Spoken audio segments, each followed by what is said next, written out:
bem, senhoras e senhores? Hoje eu trago para vocês, diretamente de Barcelona, na Mobile World Congress, um vídeo exclusivo aqui no Loop Infinito sobre o Zenfone 5. Eu passei um dia inteiro testando esse produto e agora eu trago para vocês as minhas primeiras impressões.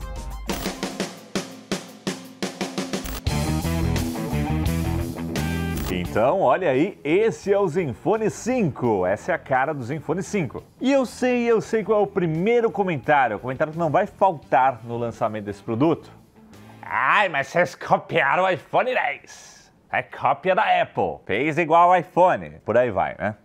Sim, meus queridos, a ASUS é mais uma empresa a adotar o design com o Note. Daqui a pouco eu vou falar um pouquinho mais sobre ele, como ele se comporta. Mas antes de começar, eu quero deixar uma coisinha clara para vocês. A ASUS está apresentando 3 aparelhos aqui na Mobile World Congress. Um deles é o principal, que é o Zenfone 5. A gente também tem um Zenfone Lite, que é um modelo mais básico, né? Lite, eu não sei como fala isso. E também vai ter o Zenfone 5... O Zenfone 5Z, que é um modelo topo de linha, como se fosse um Pro ou um Deluxe, é um modelo com um chip bem mais parrudo.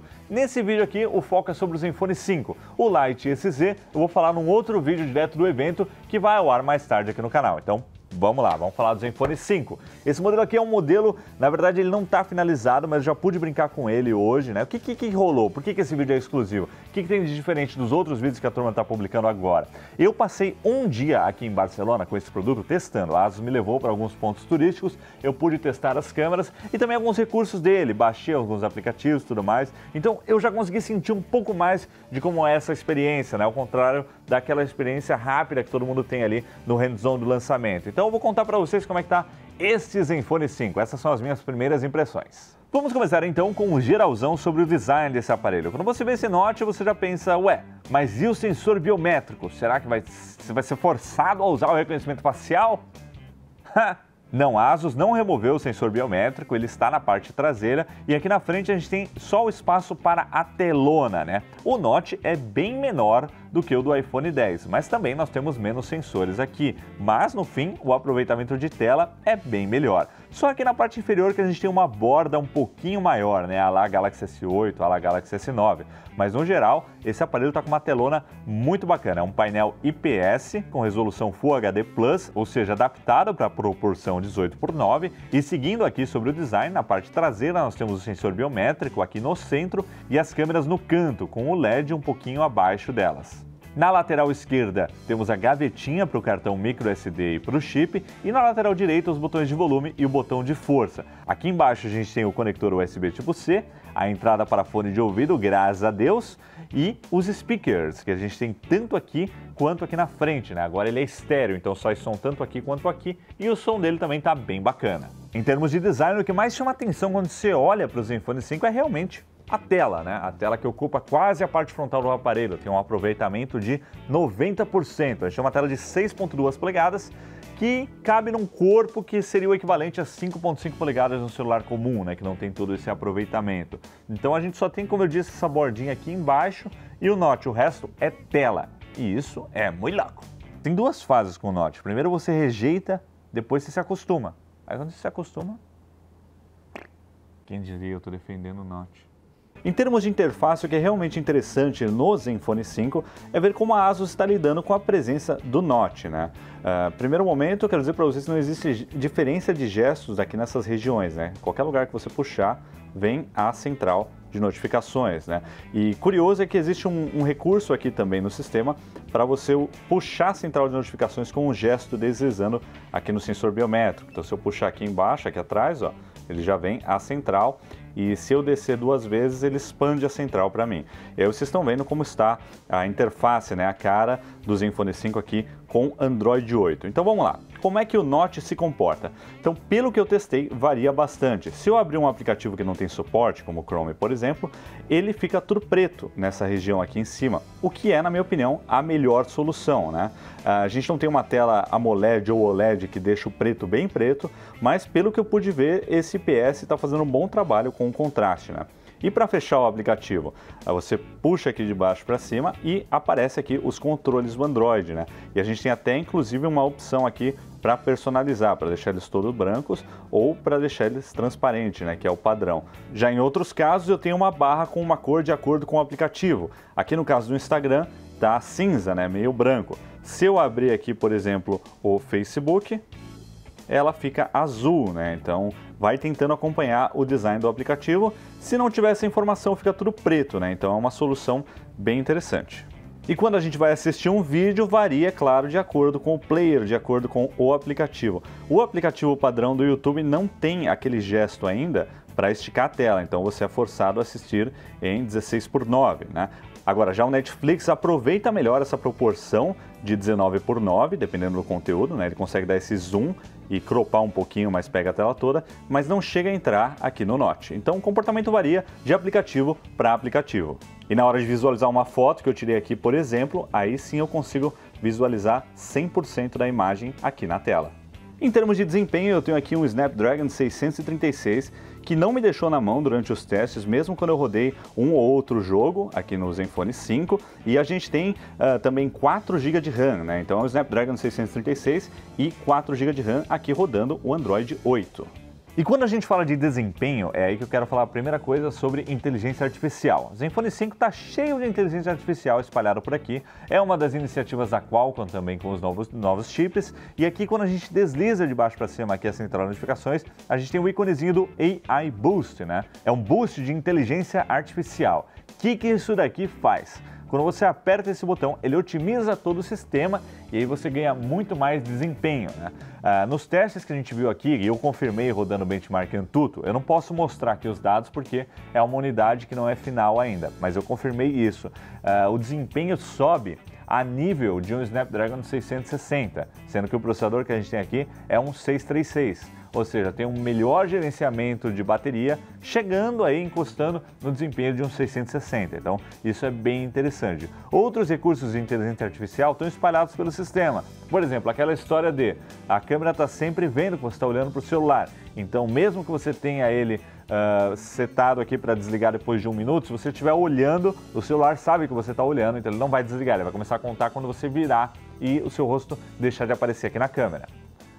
É meio creepy isso, mas é legal. Outro recurso de AI bem bacana é a bateria. Então, geralmente a gente põe o celular para carregar quando vai dormir e tira quando acorda. Só que aí a bateria fica gastando um pouquinho, né? Porque descarrega um pouquinho, carrega um pouquinho, descarrega um pouquinho, carrega um pouquinho, por questões de segurança. Então, com a inteligência artificial, o celular começa a entender a hora que você acorda e carrega o celular só até 80% e deixa descarregar. Aí você acorda todo dia às 6 da manhã. Então, quando for, sei lá, 5 horas, 5 e meia, ele volta a carregar para estar no 100% quando você acordar e assim aumenta a vida útil da bateria. Também é uma sacada bem legal. E agora é hora de falarmos da câmera do Zenfone 5, que na verdade é o foco da ASUS. Inclusive, esse preview que eu tive, né, esse dia testando o Zenfone 5, era mais para ver como a câmera se comportava. Mas eu acabei vendo um pouco de tudo aí que eu já comentei com vocês, né? Mas vamos lá, qual que era a proposta? Eu tive um dia aqui em Barcelona, né? Inclusive tá nevando agora, acabou de começar a nevar. Caraca, velho, olha isso. É a primeira vez que eu vejo neve na minha vida. Bom, esse é o clima, né? Tá extremamente nublado, meio chuvoso, então as condições climáticas não eram favoráveis para eu tirar boas fotos, mas ainda assim eu consegui fazer um material bacana. Então a gente visitou 2 locais aqui em Barcelona, na Espanha, né? Eu visitei o Castel de Montjuïc, que fala? Montjuïc? Não sei falar, Montjuïc, é assim mesmo que fala.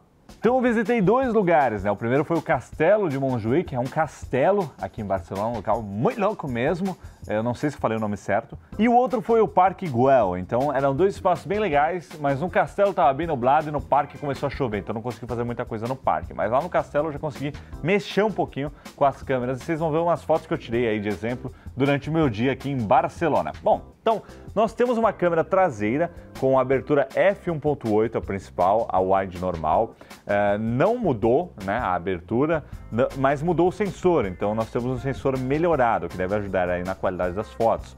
Já a câmera wide teve melhorias em termos de abertura, né? De 2.4 no Zenfone 4 caiu para f2.2. Então agora nós temos a câmera normal f1.8 com sensor melhorado e a câmera ultra wide, a super wide com f2.2. Quanto menor esse número, mais luz entra, melhor fica a foto, vocês sabem, né?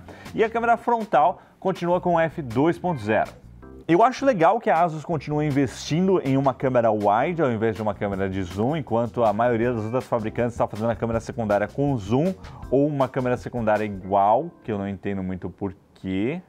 Mas uma das grandes críticas que essa escolha trazia era a ausência do modo retrato, porque você não consegue ter um modo retrato se você tiver uma câmera wide ao invés de uma zoom, certo? Não, errado, você consegue ter, só que é bem mais difícil de fazer. Só que agora a ASUS conseguiu fazer isso, você pode tirar fotos com modo retrato, tanto usando a câmera wide quanto a câmera super wide. Modo retrato em ultra wide. É claro que a abertura vai ser melhor na wide, que a gente tem a abertura f1.8, e isso abre até um caminho para você ter uma foto de modo retrato melhor, porque geralmente a foto de modo retrato usa a câmera de zoom costuma ter 2.2, 2.4, então se você faz com 1.8, mais luz, melhor, né? Então, explicado tudo isso, a coisa mais legal do app da câmera do Zenfone 5 é a inteligência artificial integrada. A gente tem duas coisas. A primeira é que ela vai aprendendo como você tira as suas fotos e com o tempo vai já ajustando os melhores modos para você. A segunda é que ela consegue identificar a cena automaticamente. Então, se você está tirando foto de comida, ele já sabe, opa, isso aqui é comida. Então, eu vou fazer o ajuste automático aqui melhor para você. Então, não é sempre aquele ajuste automático genérico, é de acordo com a cena, ele identifica a cena. Então, se você está tirando uma foto de um cachorro ou de um gato, tem um modo para cada um, né, para aumentar a velocidade do obturador e captar o seu animalzinho em movimento. Então, é bem legal essa sacada da inteligência artificial. A gente continua também com o modo Pro, no qual você consegue configurar cada um dos parâmetros da câmera. E se você deslizar para o lado, você tem os outros modos, como super resolução, panorama, slow motion, time-lapse, etc. E agora, claro, quero mostrar para vocês algumas das fotos que eu tirei aqui em Barcelona. Vamos lá. Essa foi a primeira foto que eu tirei, vocês estão vendo que o dia estava meio nublado, não estava muito favorável, mas mesmo assim a foto saiu bacana. Quando a gente dá um zoom, a gente vê que a gente não perde muitos detalhes. E eu também tirei no mesmo local com a câmera wide, né? Então dá uma boa diferença aqui, ó, também olhando um pouquinho com o zoom os detalhes. E uma coisa legal disso, da foto wide para normal, é que agora eles melhoraram também o software e deixaram a cor muito mais próxima, porque antes ficava um pouco diferente, agora está um pouquinho mais próximo. Essa foi uma selfie que eu tirei lá em cima do castelo, então vocês estão vendo o porto ali no fundo, né? Olha aqui, se eu der um zoom, a qualidade como fica. E aqui do lado uma foto normal do porto, né? Mesmo o dia estando nublado, as cores saíram legais. Lembrando que nenhuma dessas fotos tem tratamento, eu tirei elas já estão aqui. E a foto wide, né? Encaixando bem mais da paisagem e mantendo a cor bem próxima. Isso é uma melhoria muito boa em relação ao Zenfone 4, que ficava um pouco diferente, agora fica bem mais fiel ao local, né, ao ambiente. E essa daqui é uma foto com a câmera wide pagando de turista. Vamos ao zoom, por favor. Você pode ver a minha cara, vendo se a guardinha está olhando ou não. O brasileiro subindo em cima da guarita ali, passando pela proteção para tirar a foto. Não fui só eu que fiz isso, tá? Essa daqui é a torre principal do castelo, né, visto ali de cima de longe. Aqui ainda mais longe, né, com a câmera wide. E aqui ela vista mais de perto, né? Tirei de baixo para cima. Vamos dar um zoom aqui para ver os detalhes, olha só. Dá para ler o que está escrito ali, né? Então a definição tá legal. Eu também tirei uma versão com a wide também para comparar aqui. E a melhor foto que eu tirei nesse castelo foi essa daqui, ó, do bote. Olha só, velho. A hora que o bicho levantou para pegar a comida, eu cliquei ali e registrou muito bem, mesmo ele estando em movimento, né? A detecção de cena ali automática conseguiu ajustar bem a câmera na hora e capturou aí essa foto que, como eu disse, né, não tem tratamento nenhum. Eu achei que ficou muito bonita. Então, essa foi a melhor foto que eu tirei nesse dia com o Zenfone 5. Gostei muito dessa foto. E essa daí é uma foto que eu tirei com o modo retrato, né, combinando a câmera principal com a câmera super wide. E a gente tem um resultado bem legal. Ele não é perfeito, né, tem as suas imperfeições, como toda foto de modo retrato do celular, mas eu achei excelente para redes sociais. E essas foram algumas fotos que eu tirei ali no castelo, né? Depois lá no parque já estava bem pior o clima, já estava ameaçando de chover. Mas eu tirei essa foto aqui, ó, no modo normal e também uma aqui no modo wide, né? Só para vocês terem aí também a referência e para marcar presença, né? Afinal eu fui lá, eu tentei. E tem um bônus também, esse templo aqui é o Sagrada Família, é um templo que está em construção há 100 anos e vai ficar em construção mais uns 20 anos. Então essa é uma foto tirada com a câmera normal, e aqui com a wide, mostrando aí a proporção desse negócio. E por fim, essa é a selfie em modo retrato que eu fiz agora há pouco aqui, onde eu estou, no escritório da ASUS, gravando esse vídeo para vocês. No geral, sobre a câmera do Zenfone 5, usando durante um dia, eu senti que evoluiu bastante essa questão da captação automática em relação ao Zenfone 4, por exemplo, né? Tanto pelas melhorias nas próprias câmeras, quanto pela questão da inteligência artificial, modos automáticos de cena e tudo mais. Então eu senti que eu precisei mexer menos para tirar a foto que eu queria tirar. E isso para mim é o que mais importa, entendeu? Você não tem que ficar mexendo no modo Pro, você não tem que ficar selecionando a cena. Deixa que o celular faz tudo. Isso para mim é o ideal. E no geral, em relação ao Zenfone 5, é que esse é um produto bem consolidado, sabe? Apesar de ter o Note, que algumas pessoas ainda estão estranhando esse conceito, eu achei que a ASUS está lidando bem com o Note, até melhor do que a Apple nas soluções que eu vi aqui, né? E só de ter a porcentagem da bateria aqui, ó, meu Deus, ganhou! Então é isso aí, isso daqui era para ser mais uma experiência fotográfica, um tour pela cidade, tirando umas fotos e depois mostrando para vocês, mas acabou virando um mini review de um dia com o Zenfone 5, né? Então, como eu disse, algumas coisas ainda podem melhorar, né? Porque esse aqui não é o produto final, mas eu agradeço a ASUS aí pela oportunidade, pela atenção que está dando aí ao Loop Infinito, da gente ter esse conteúdo exclusivo aqui para vocês. E fiquem de olho que daqui a pouquinho, a gente está produzindo agora, daqui a pouco sai um outro vídeo falando um pouco também sobre o Zenfone 5Z e o Zenfone Lite/Lite, que é o mais básico, que talvez chegue ao Brasil, como o novo Zenfone Selfie, porque ele tem uma câmera frontal mais parruda. Então eu vou ficando por aqui diretamente de Barcelona para o Brasil. Se inscreve aí no Loop Infinito, se você gostou desse vídeo, dê o seu joinha e comente, é claro, o que você achou do Zenfone 5. Valeu, galera, e até a próxima!